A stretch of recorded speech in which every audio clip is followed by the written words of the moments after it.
Let the flirkin eat you. Let the flirkin eat you.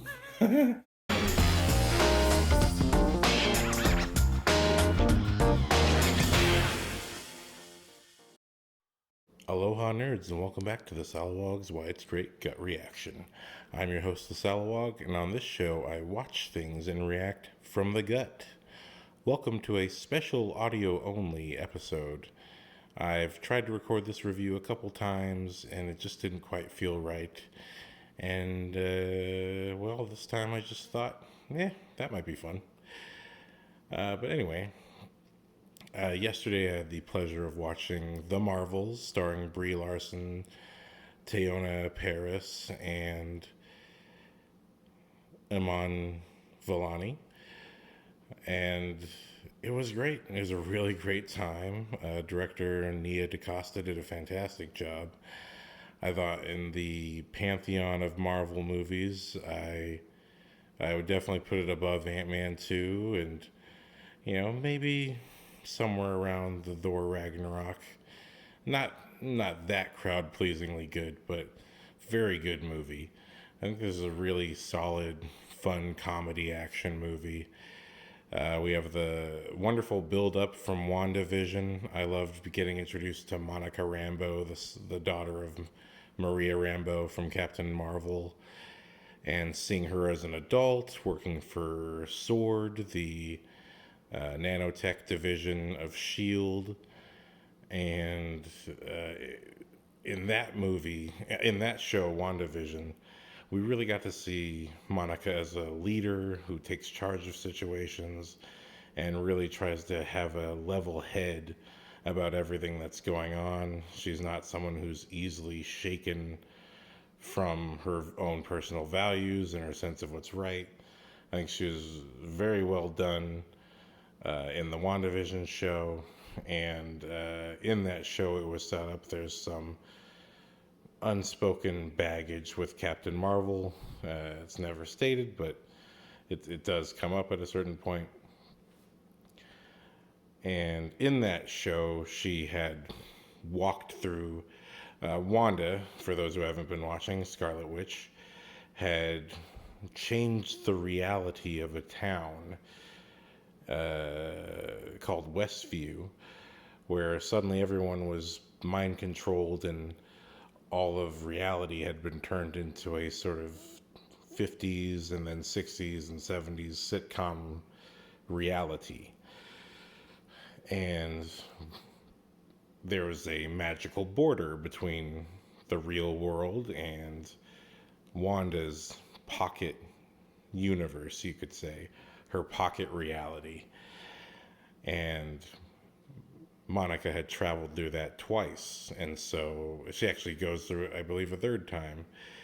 And it's presented that Wanda's powers change everything, and so walking through that magical barrier had transformed Monica all the way down to a molecular level, turning her into this energy-based hero. And then on the other side, we have in New Jersey Aman Vellani's Miss Marvel, and that was a fun show that was aimed for the younger teen audience. It was a very Lizzie McGuire type of show, but for the Pakistani Muslim, and it was fine. I really loved the last two episodes. I felt like the last two episodes were genuine Marvel in terms of lore and building up the superhero isms of having your early battles and saving the world and all that stuff. But I love that in this case she just sort of saves the neighborhood. I really hope there's much more of that with the Disney Plus shows. Just keep the scale to what you can afford. Saving the neighborhood is fine, and leave saving the world for the movies. And I really like her, especially by the finale. I really liked Iman Vellani, but without question, she was my. She is at, I think, her best and my favorite version of her in the Marvels. So what's great is coming into the Marvels, We're seeing Monica Rambeau, now a captain. She's working on Saber, which is the space division of S.H.I.E.L.D. There's a space station and these jump portals that exist across the universe are acting strange, and they're not closing and disappearing like they're supposed to when ships aren't passing through them. These portals allow spaceships to travel from one end of the galaxy to the other, and something strange has been happening with them. And this, when she touches the portal at the same time, Captain Marvel is on the other side of the galaxy touching another strange portal, and everyone's powers get all mixed up, and we have this very fun, strange sci-fi comic booky situation where, whenever two of these Marvel's ladies use their powers at the same time, those two will teleport between each other. And it's very comic booky, it's very silly, but it actually does. It really starts the movie and establishes a very action-packed but fun tone. So we do get a good 30% of this movie that's just dedicated to the heroes trying to figure out this very goofy situation. But at the same time, they have a very well-written, I think, very good villain. I forget the actress's name at the moment, but she plays Ben Dar, or Dar Ben. No, Ben Dar, I think that's right. And she's an accuser from the Kree, which is basically a general who has a ship and has an army. And she's been going around, and she has this special bracelet on her arm. And she's been using that bracelet to create jump points between certain planets. And we don't know anything at first, but she's causing a lot of destruction. And it ends up being that, in the show Miss Marvel, what triggers her abilities is that Miss Marvel's ancestor had one of these bracelets, and it turns out it's one of a pair. And that other half is with our villain. And so we get a really fun, entertaining movie about three heroes with a strange, it's almost sitcom-y, I would say. It's almost like a sitcom problem, but it's also very comic booky. It's very silly and fun. But again, it just gives us a nice tone, in a very good way, of a kind of a silly, fun comic book movie. While at the same time, we get introduced to all the characters and where they come from. We start off with Miss Marvel sort of catching us up on the last few years of Avengers movies and how great Captain Marvel is. Very fun sequence. And seeing eventually each of these characters getting sucked into the situation at the same time as the villain is making her horrible moves. And the ladies have to become a team because Captain Marvel is on the hunt to solve this problem. And unfortunately, they all have to do it together, even though no one wants to bring around a high school screaming girl who's a fangirl into the situation. But that's what makes it fun. Miss Marvel is the fangirl of the entire situation, and she's trying to have a good time, and she's trying to be part of the team, and it's very adorable and fun. And the planets they visit, each one is interesting and distinct, and there's personality to it. I thoroughly enjoyed seeing sort of Captain Marvel's bits and pieces of what Captain Marvel had done and been through since the first Captain Marvel film, where she was away in space for 20 or so years, explaining her absence in any of the Marvel movies.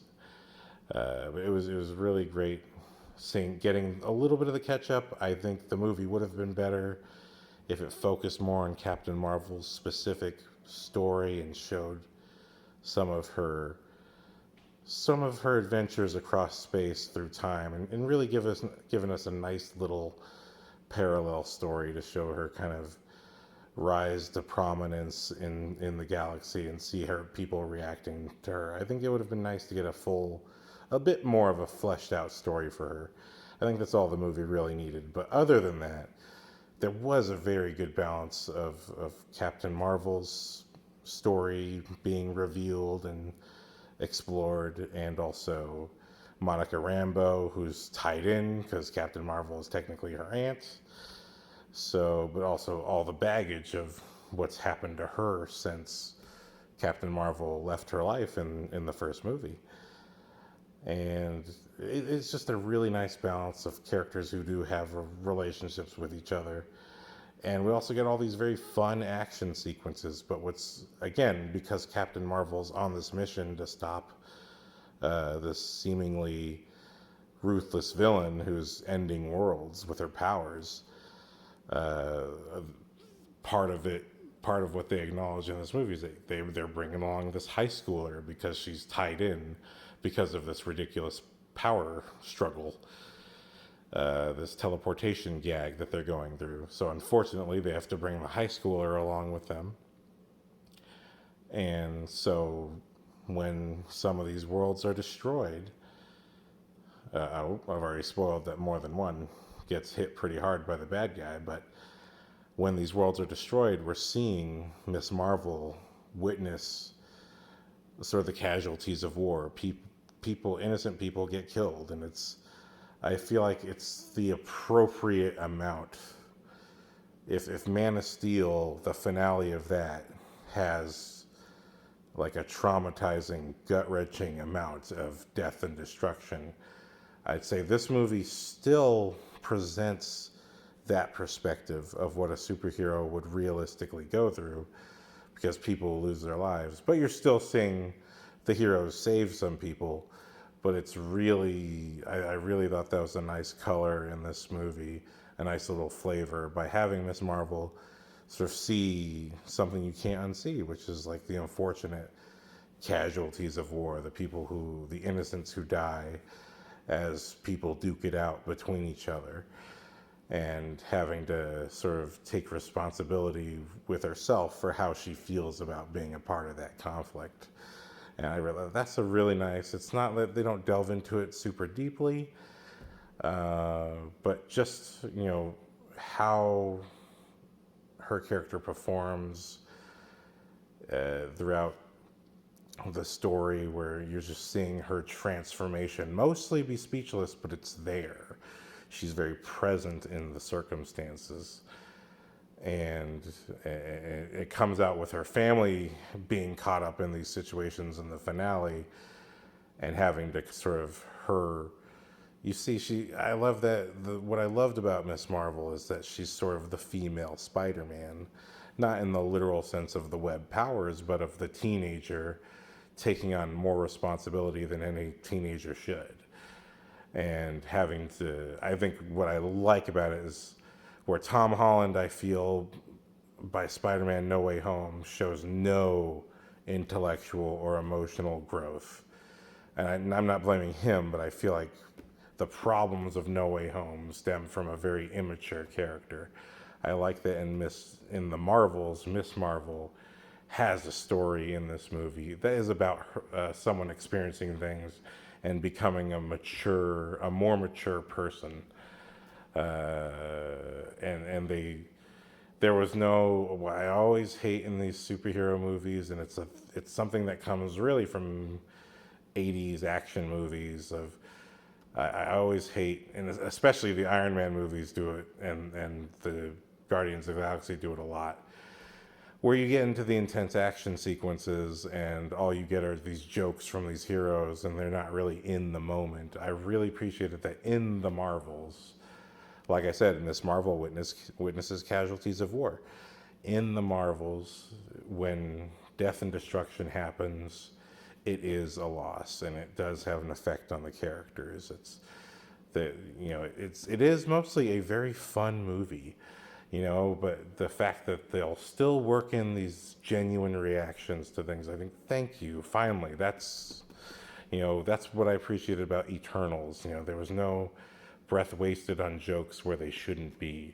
It was a very serious movie. I didn't think a self-serious movie, but it was very serious. I think Doctor Strange is another one where they do a lot of jokes. But here, I think Really, it's thoughtful, and it's still a Marvel movie. It's still loads of fun and jokes and all that stuff, but it's got a very good spirit about it. What I felt very distinctly when they visit, in the trailer they show this place where people are dancing a lot, and it's very fun and colorful. And actually, I really love that stretch of the movie.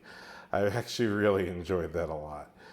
The reveals that come out, I'm not going to spoil it here, but the reveals that come out are very adorable and fun and endearing, and I just really enjoyed that section of the movie because I wasn't expecting to have those feelings. I thought this is going to be a silly waste of time, but I really actually ended up thinking that was one of the best parts of the movie because it was very Disney, but at the same time, in some weird kind of way, also very Marvel, because Marvel is very out there and they'll do silly things.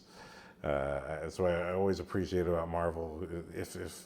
If Spider-Man and Deadpool are representative of anything, is that you'll have a serious situation with an absolutely ridiculous, wacky character that comes out of nowhere, and that's Spider-Man or Deadpool. Like, how is this person the person that's saving you? What a weird sense of humor that comes out of these people.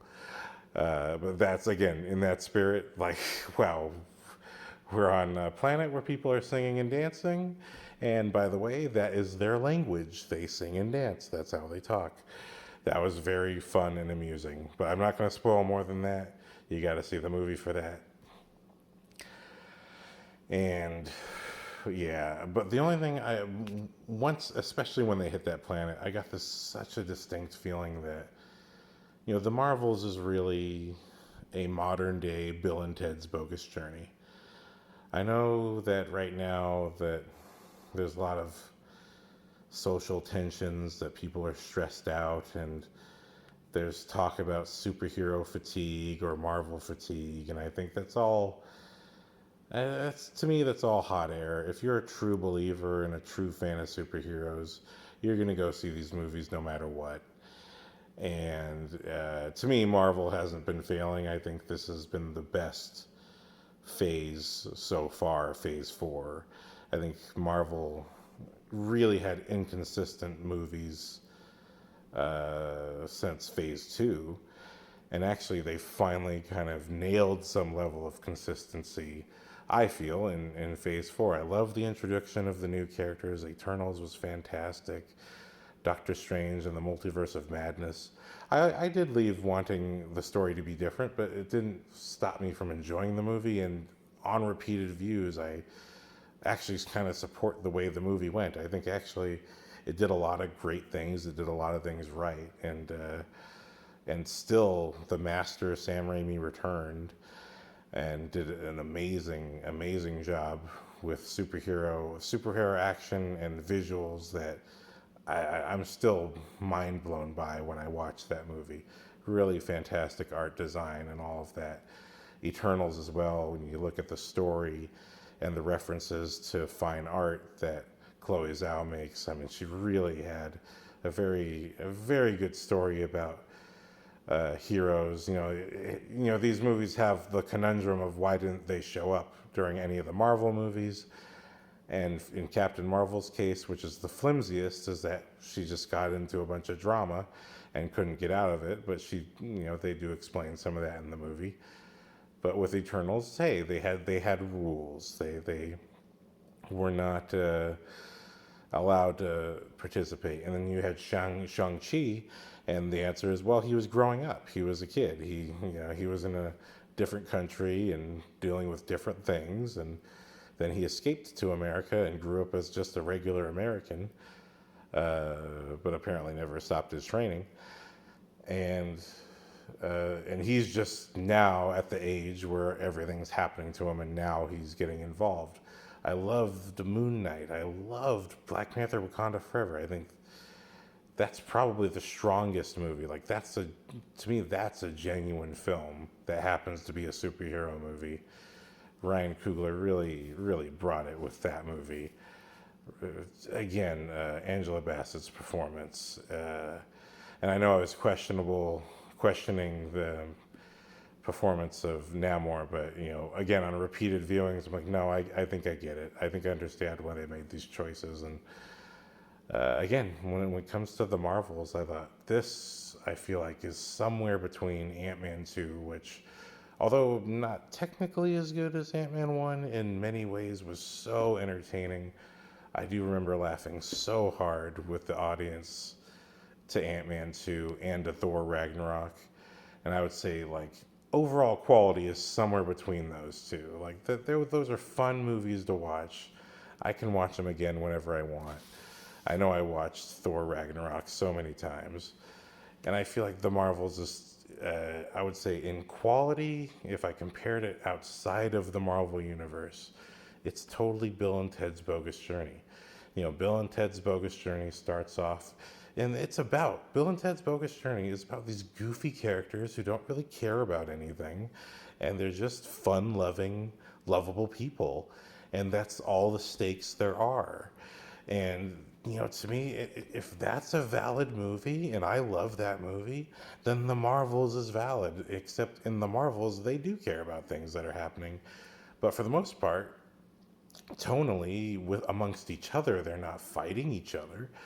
They have some conflict here and there, but they really become to bond. It's actually a movie about bonding and girl bonding, and I would say to that end, it's very much the Bill and Ted for today's generation, but for chicks, it's the chicks Bill and Ted. Dudes are, no matter what universe dudes are in, if they're bodybuilders, if they're comic book nerds, every dude has their fellow dude who they're like, we both like this thing, and we're always like this, and we just, we're basically, we're bros, but we're almost the same people. It's kind of weird. But everyone has their buddy who's like doing the same thing with them. And that's what Bill and Ted and Beavis and Butthead represent. It's just, it's just the pure buddies.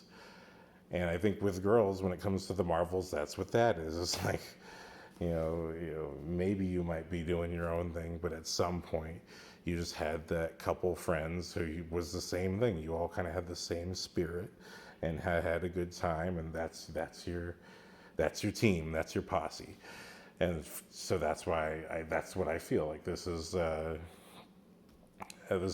Bill and Ted for girls, but still, I think women love Bill and Ted. It's not like it belongs to the boys. It's for everybody. It's fun. It's Wayne's World. It's like I don't know what has happened to people, or maybe this has always been people, with all this Marvel hate, but I'm like, Marvel's goal is not to traumatize you and give you some Christopher Nolan level storytelling. Marvel's goal is to be fun and to have a good spirit and to have a good attitude about things and to have a very pro team attitude. And to all the people talking about wokeness being a problem, I think it's good to be, someone else said this, but it's important to be awake. You don't have to be woke. It's important to be awake. And I think really Marvel has always been about inclusion. And maybe not literally always, but certainly if you look at interviews of Stan Lee, and I'm citing specifically the Monsters, Mutants, and Marvels documentary that came attached to the Spider-Man 1 film back in 2002 with Tobey Maguire. That's a really great video where Kevin Smith is interviewing Stan Lee, and they have such a thorough interview. And really, if Stan Lee, I'm sure, got exhausted being asked the same exact questions about Spider-Man, every 5 minutes, especially after the movies. But in that documentary, there's such a freshness to Stan Lee, and he talks about Spider-Man, and he says, as a compliment to the design of the suit, which was designed entirely by Steve Ditko, he said, "Isn't it great that the mask is full? Because that means anyone who picks up a Spider-Man comic book can imagine that it's them underneath the mask. that you can be black, that you can be Asian, that you can be Latin, and you can imagine yourself underneath that mask and be a hero. That's what Stanley said all the way back in 2002, and I'm sure he said it prior to that. And I very much enjoy this video series on Instagram. I'm not sure if he's on other platforms, but by the Day Experience. I don't know his name. Bad me. But I enjoy that every time a superhero movie comes out or is coming out, he always has these great factual videos discussing superhero characters.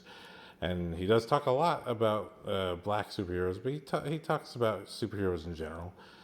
But I really love his sort of, not factoids, but it's almost kind of like a factoid. But I love his short videos about superheroes and superhero history. And he talks about Photon, that's her name in the comic books, but she does become Captain Marvel, Captain Rambo. And he talks about her comic book history on the most recent videos. I do recommend checking that out. But I love stuff like that. The fact that in his video he talks about Monica Rambeau was the original Captain Marvel as a woman, and that she was the first black superhero and also the first female superhero to lead the Avengers, which is essentially what they're setting up. And I'm very excited for that. I want to pick up those comic books. I really love information like that. It's just cool to learn, hey, what is the comic book history? I didn't know the comic book history before the movies. So when, Spider-Man comes out now, I pick up Spider-Man comic books, if the stories that they're telling are true to the comics, then those are the comics I want to pick up. And very moved by Stanley's Amazing Spider-Man number 15, Amazing Fantasy number 15 that introduces Spider-Man's story. And if you look at Sam Raimi's Spider-Man in 2002, it's an exact telling of that first Amazing Fantasy number 15. It's exact. And to me, that faithfulness and also the quality of his storytelling in that film, like, he is a master. I call him a master for a reason. Those movies have stories that are engaging, and then the second movie especially just really hits home and hits a home run in terms of quality storytelling, where characters are going through things that are both real and they happened in the comic books, but they still have that fun tone. Sam Raimi was able to do all of it. The perfect, great storytelling we all wish the Marvel movies had. I think that's what they're really missing, is the storytelling. If they could just focus more on that and then still keep the fun, they would have an endless honeypot of gold, because it is storytelling that people are most attracted to. That is why people mostly bashed Doctor Strange and the Multiverse of Madness. Not enough focus. They would have liked, and I'm sure, in truth be told, they would have at least like one or two scenes. Just show us a little bit of the transformation of Wanda from being sort of an accidental villain. She's not really an accidental villain in WandaVision, but like every time I rewatch it, halfway through the show, she admits that maybe I am the villain, but this is what I want, and I'm not going to stop. But she does stop at the end. She does let the town free at the end. But truth be told, it is pushed out of her. It is pushed by all the other characters. So she has a long story going on. But I know that would have been nice. But that's the beauty of the show, is that you get the time to explore those character evolutions and problems. And in these movies, sometimes you do get caught up in what you gotta do to keep the movie moving. And I'm not, saying I want anything different anymore. I think the more I watch Multiverse of Madness, the more I love it. But to that end, like comic books, and this is what Marvel is doing so well with the Marvel Cinematic Universe. Like comic books, it is a cumulative effect. you do have to watch all of it, or at least watch the things that are connected, in order to fully appreciate what they're trying to do. They are trying to bring the comic book experience to the cinematic experience. And I think Phase 4, they're nailing it better than ever. Are we technically in Phase 5? I don't even know or understand if we are, but again, to have Monica Rambeau introduced in Captain Marvel, which is technically Phase 3, and then uh, have a very small arc, a very but she's an important character in WandaVision, and to see that then carried out and fleshed out or paid off actually in the Marvels is it's great. It's the cumulative effect of reading a comic book where you're not going to get it if you just pick up Spider-Man 353.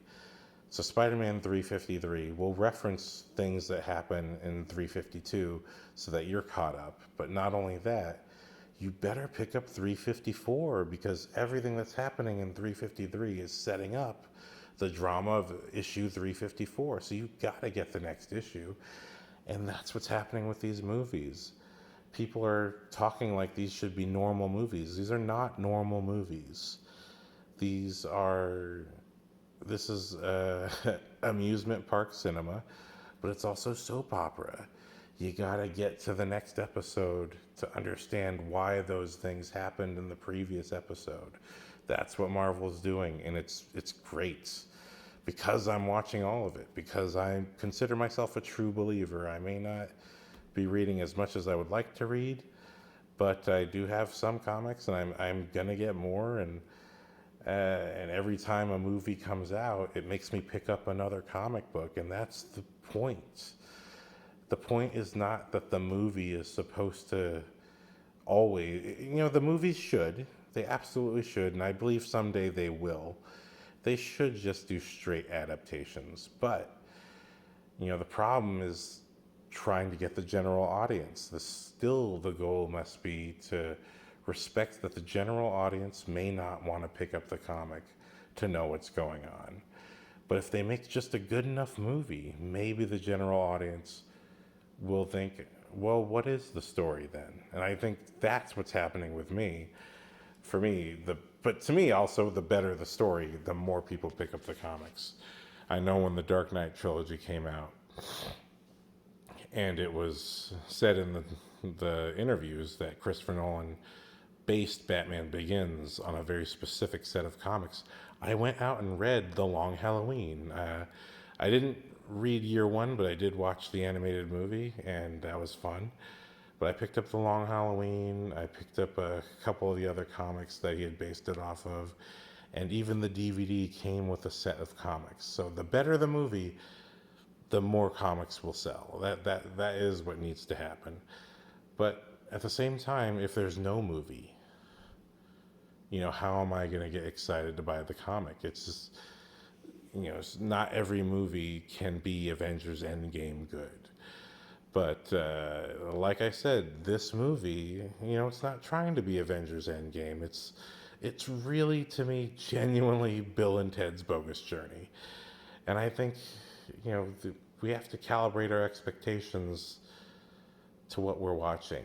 You don't watch Spaceballs and go, wow, the drama of Bill Pullman's performance when he tells Dark Helmet, I love you and forgive you for being a bad guy, and Dark Helmet puts down his floppy sword and says, I love you too. You don't watch Spaceballs and think that. You're watching a silly comedy, and goofy stuff's going to happen that doesn't really make any sense, but you're here for the ride. You're here for the gags. You're here for the ride. I never understood what my love for superhero was and how to describe it until actually watching the Red Letter Media podcast. And I love that in that podcast, these guys are horror movie fans. So although they watch a lot of bad movies and B movies and tapes from random people, Although they watch a lot of that stuff, they mostly watch a lot of horror. And I guess it's particularly Jay, but after watching just a good handful of recent reviews where they talk about the sequels of all these horror movies, I started to understand, okay, I think I understand what the horror movie fan is. To the horror movie fan and the superhero movie fan are very much the same. It doesn't matter that, Halloween 3 sucks. You're going to see Halloween 4. And not only that, it's the cumulative effect. And when you watch Halloween 11, now you're going to be like, yeah, but wasn't that like that gag from 7? And wasn't this storyline in 3 the best storyline? And wasn't it great that kind of 6 was a great movie? I didn't understand. I had no way of understanding why horror movie fans were horror movie fans, because I would just watch a first movie, and because I'm used to action movies usually having very bad sequels, that's kind of the given. Like a lot of action movies and a lot of comedies just have very bad sequels because they're such cash grabby movies. And really, those movies are ones that you have to get right, if you want people to pay into them. But horror is different. People are into it for the gags and for, like James Bond movies. There's another similarity. Like, people are into it for the gags and the jokes and the fact that it is just a movie, and you can kick back and just appreciate that none of it's really happening, but but this is the type of entertainment that it is. And that's what superheroes are, and that's what Marvel is. It's the same thing. It's the modern day epic budget version, and I mean epic budget because these things cost a lot. But it's the epic budget version of wrestling. That's always what superheroes were, but because the hero component is there, there's also the morality tale. And there's the coming of age tale that comes out of these stories, where even if they're adult characters, that doesn't mean that they're not still growing. Tony Stark, Iron Man, that's the first movie they went with. That's about a fully grown adult, very successful, living the dream, but he has an empty life. He doesn't have any family members. And the one person that he does have, his assistant, he's also in love with, but he doesn't really value her or appreciate her. He just, she works for him, and he has his fun, and that's what he's going to do until he's 85 or 95 and finally keels over.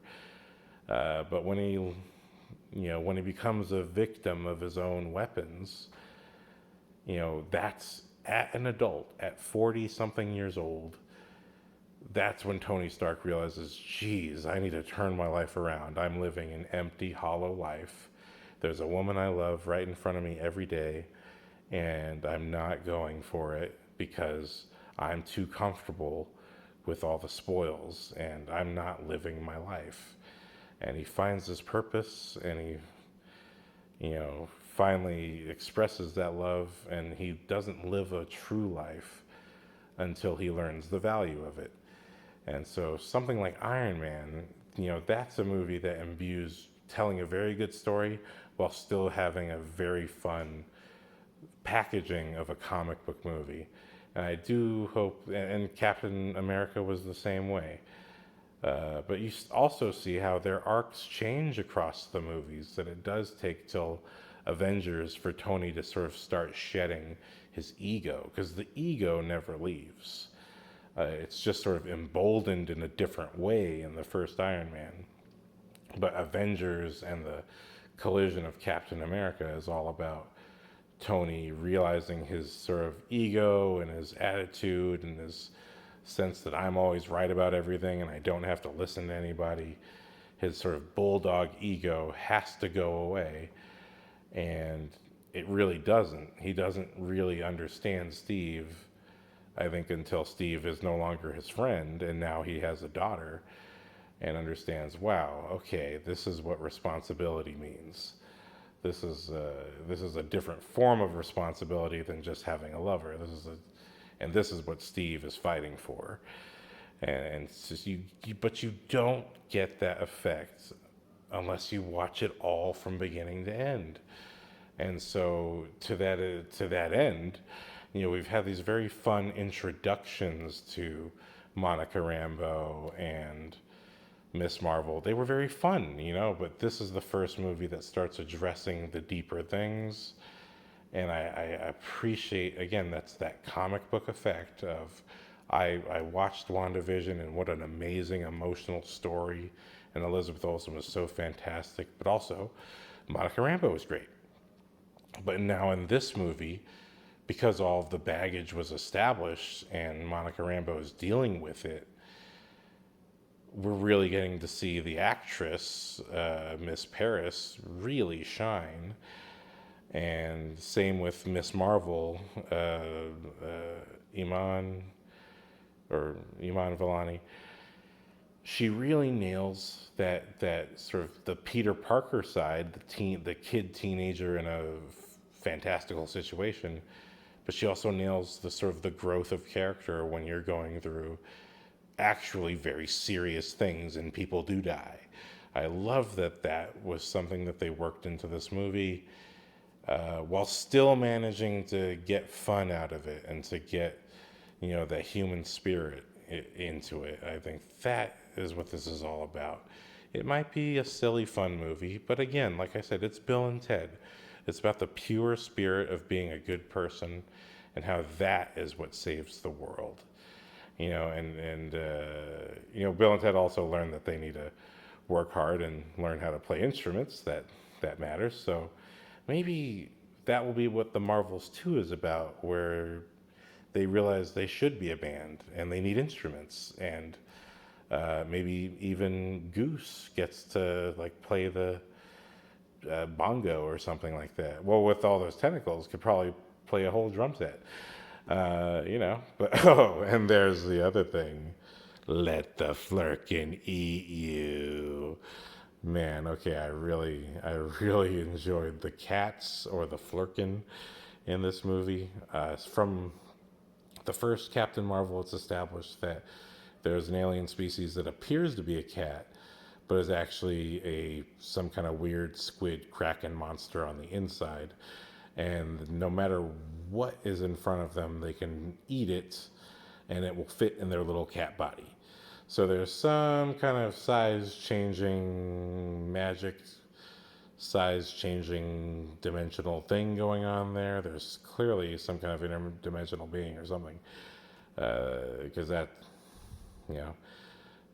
just like the Transformers changing size for no reason in the cartoon. Like, why does Megatron go and become a gun? How exactly does Soundwave be as tall as a small building, but now he's just a tiny little boombox like that? What? It's the same thing, but we love Transformers anyway, right? Same thing, but we love Transformers anyway. So that's established in Captain Marvel. And again, it's another thing that when in the trailer, I saw the cats going down the stairs, and it was lots of cats. I was like, oh, snap. But in my head, I thought, oh, the Marvels are going to war, and they're bringing a whole army of Flurkin. That's what I thought was going to happen. So again, please let that be what's happening in the next one, because that's not what's happening in this one, but what is happening is awesome. Let the Flurkin eat you. I don't want to spoil it, but I really loved the army of cat Flurkin creature sequence. It was, again, it's one of those just fun, worth the price of admission moments.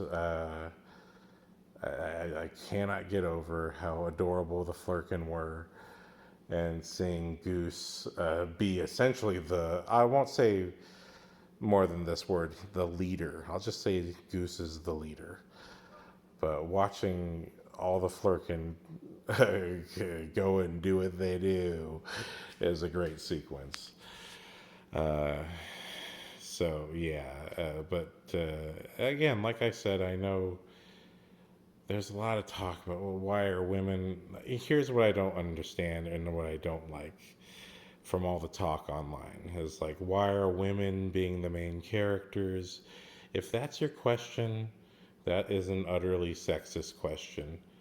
And that's all the response that I can say. If your problem with the movie is that it's led by women, that is a sexist problem. If your problem with the movie is led by women and the men are incompetent, and so you feel it's a misrepresentation, but you're saying, why can't we go back to the days of Arnold Schwarzenegger and Sylvester Stallone, where all the women were incompetent and they were just there to be bimbos and to be saved? And don't say they weren't. A lot of them were. Even Indiana Jones, which you people cite. That second movie, the blonde chick is screaming. She has no value. She is just there to be saved.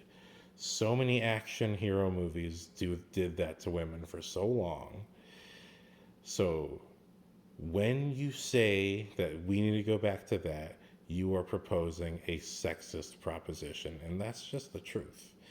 There's nothing wrong with having female led movies and female heroes team up with each other, if there's nothing wrong with men teaming up with each other and having just men led films.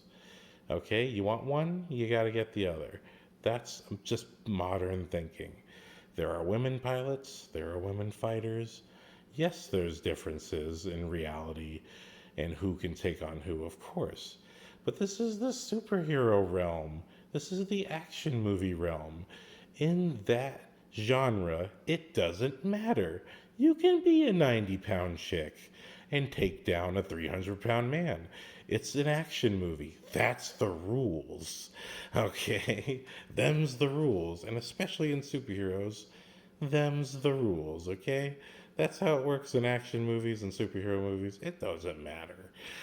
That part doesn't matter. And again, this is Bill and Ted. It's not Conan the Barbarian. It's Bill and Ted with chicks. And Bill and Ted were not great fighters. They were not warriors of any kind. They were just fun spirited people who played games throughout the entire movie. And the action was fought entirely by robots that they didn't even build. They asked someone else to build those robots. But in Captain Marvel, in the Marvels, it's a superhero team of chicks. They all existed in the comic books. They're real in the comic books. And now they're together in this movie. And I don't have any problem with female superheroes. I love female superheroes. I wanted more of them back in phase 1 through 3.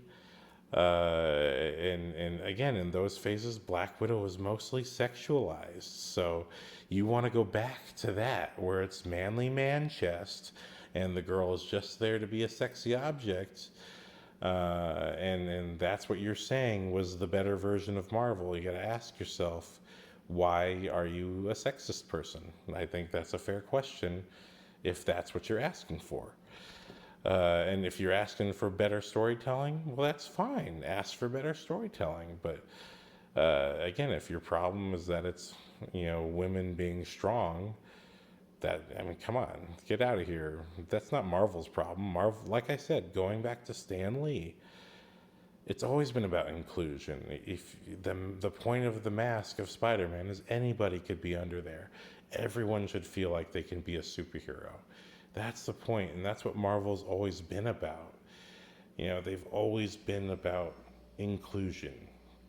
And maybe not literally always, I might be stretching that word, but certainly from Stan Lee's own words. If you love Spider-Man, if you love superheroes, then let there be female-led movies and calm down. It's okay. No one is replacing anyone in this movie. It's just that now people who didn't get to be the main hero get to be the main hero. They're not trying to take anything away from you. They're just trying to have their room and their fun too. And I am a guy who grew up on Hercules and Xena. I grew up on Lois and Clark. You know what I mean? It's It's not a. I feel like this whole movement can be this whole problem can be summed up to exactly the Barbie movie, where you see all these childish men, these childish, semi-adult men who are all upset because they can't have their world the way they want it, but they're in Barbie Land. That's how it works in Barbie Land. That's what Barbie Land is. Nothing you can do about it. And it doesn't mean you can't be you and you can't fly. And that's what Ken goes through. He realizes, I don't have to be obsessed with you. I can just do my own thing and be cool. I don't have to take anything from anyone. Although, to be fair, they should have asked for homes at the end of that movie. I think that was kind of a mistake. But whatever. Okay. I have some gripes about the ending, but that's my own thing. But anyway, in the spirit of what superheroes are supposed to be, I found The Marvels was a great time, a really fun time at the movies. I love the action. I thought the villain had a very sympathetic plot, and in her own mind, she was the hero. They actually did that very well in this movie, very well acted. I really loved the way they doled out and revealed her story. It was a really good time. And again, like the Marvels, it was a great payoff to all the setup that had been laid, all the track that had been laid from the previous work. It's that cumulative effect. And again, on the Marvel hate, people forget that people didn't like Phase 2. There was such a strong fan reaction against Phase 2 that then Phase 3 came around, and then people were happy again because it was a bit better, but I personally wasn't. I thought Phase 3 had all the same problems of Phase 2, but it was just a little bit more entertaining.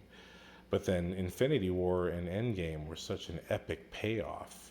And then people understood just for 5 seconds how beautiful it was to have all of that setup across all the movies. And now we're back in the setup phase again, and I think that's the whole thing. Kevin Feige had already said after Endgame, we're going to have a couple smaller villains and do some shorter arcs before we introduce another major big arc.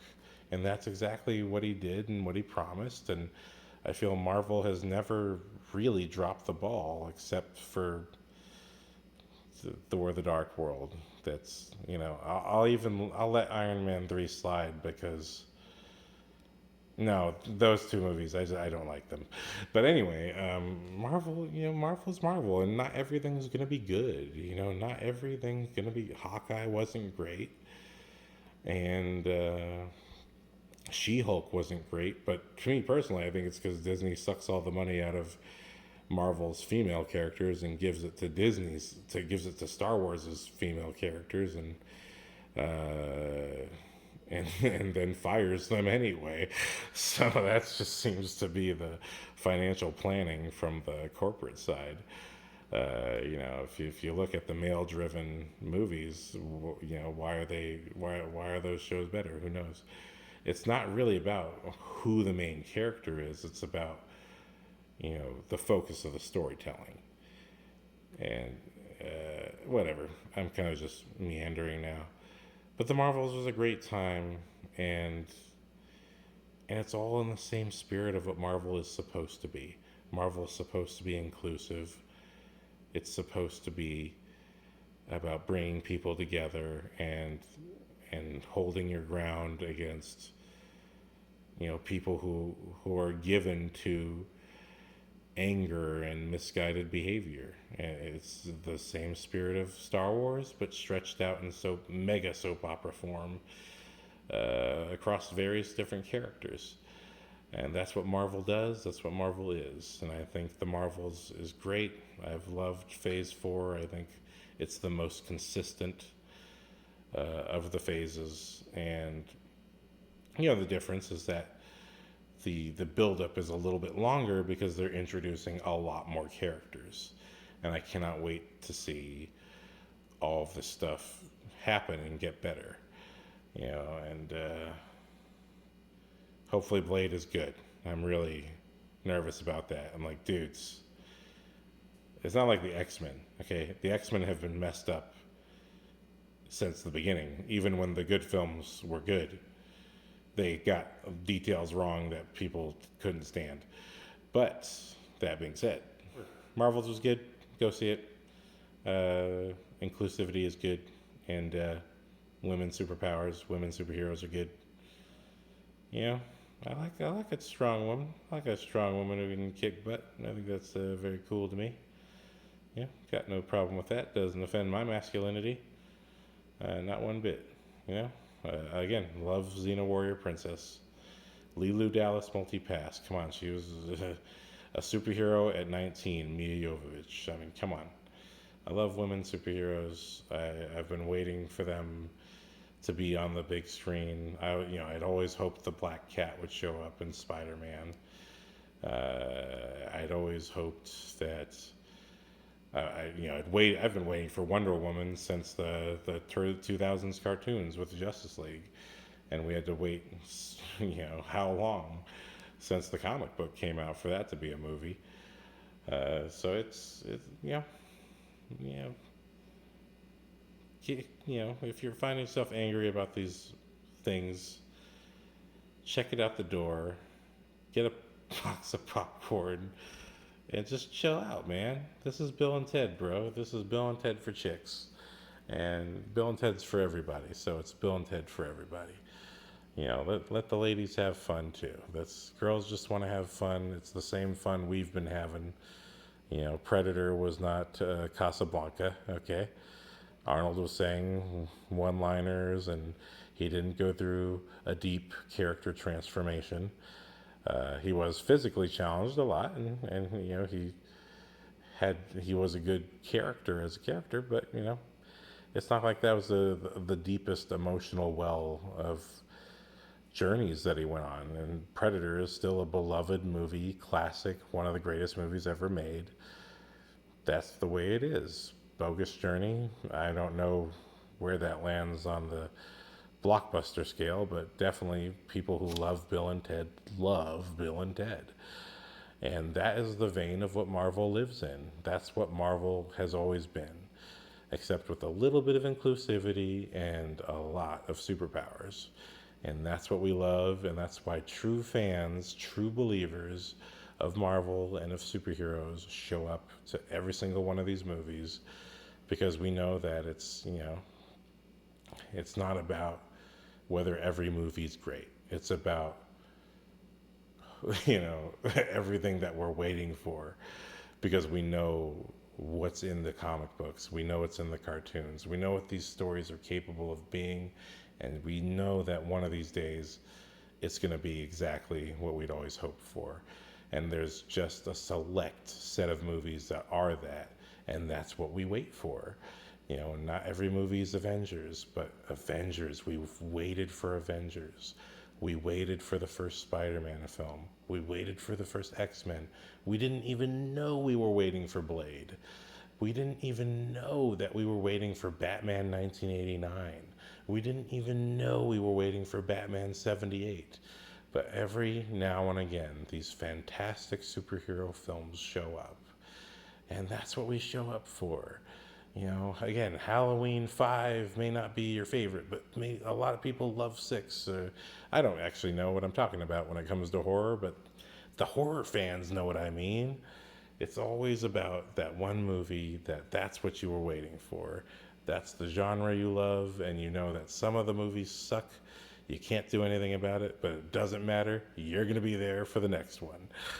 So as a true believer, as a believer in the message of Stan Lee, and just a general fan of good family fun entertainment, again, Arnold's one of my biggest heroes growing up, and his movies, so many of them were family fun.